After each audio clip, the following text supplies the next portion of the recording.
from the air age, through the missile age, and into the age of space. Our space age heritage of knowledge is older than a decade, older than a century, older than a millennium.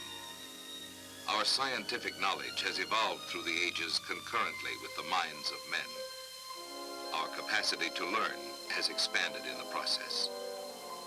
The challenging idea of exploring beyond our planetary boundaries is as old as history, probably as old as humanity itself. Concepts of the universe have changed, just as our knowledge of the Earth itself has changed. Compress the entire history of the Earth into 1 year. On this timescale, 8 months of the year would be devoid of life. During the succeeding 2 months, simple bacteria would come into existence. Mammals would not appear until the second week in December. Man would walk into the scene at 11:45 p.m. on December 31st. Recorded history would account for but the final ticks of the clock. Man's aerospace achievements, little more than the flicker of an eyelash. Hic deficit orbis. Here ends the world. So said an ancient map inscribed at the Pillars of Hercules. The two-dimensional world of early history was narrow because man's knowledge of his environment was narrow. Ptolemy, for 1,000 years considered to be the greatest authority on astronomy, placed the Earth at the center of the universe. Copernicus, in 1543, advanced the idea that the sun was at the center of the planetary orbits, identified the Earth as one of these planets. Kepler, in the 17th century, described his 3 great laws of planetary motion, setting a pattern for the study of the solar system.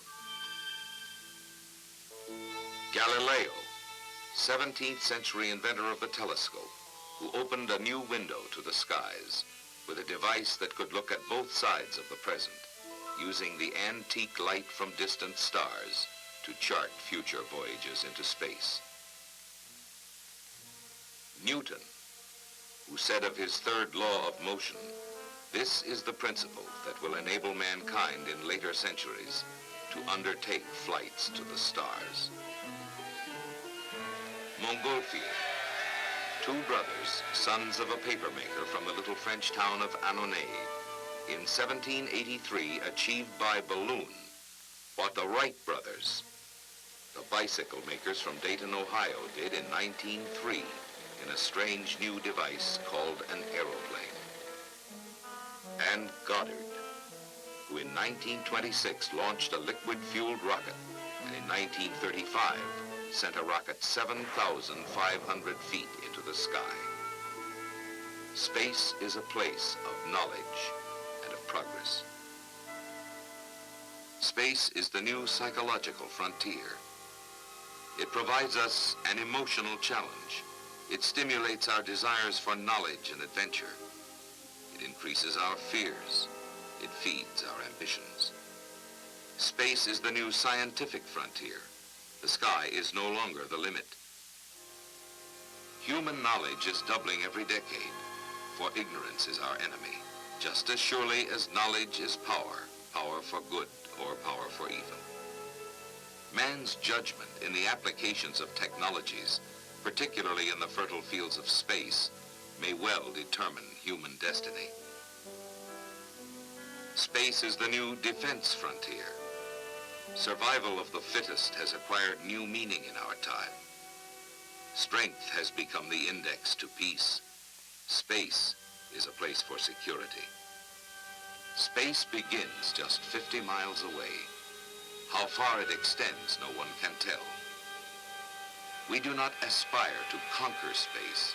We seek rather to understand it, to become proficient in space to the degree that we have adapted to the seas and to the air. Space is not really remote.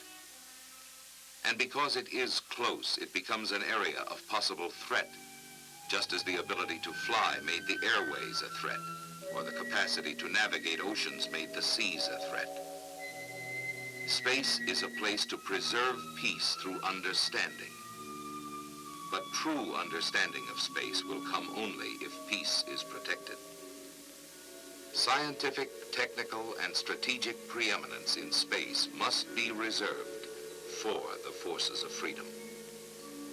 Our ventures into space, once imagined, now real, lead us not away from this Earth, but towards a better understanding of our planet, of our solar system, and perhaps of ourselves. Space is a place of discovery. We shall not cease from exploration, and the end of all our exploring will be to arrive where we started and know the place for the first time.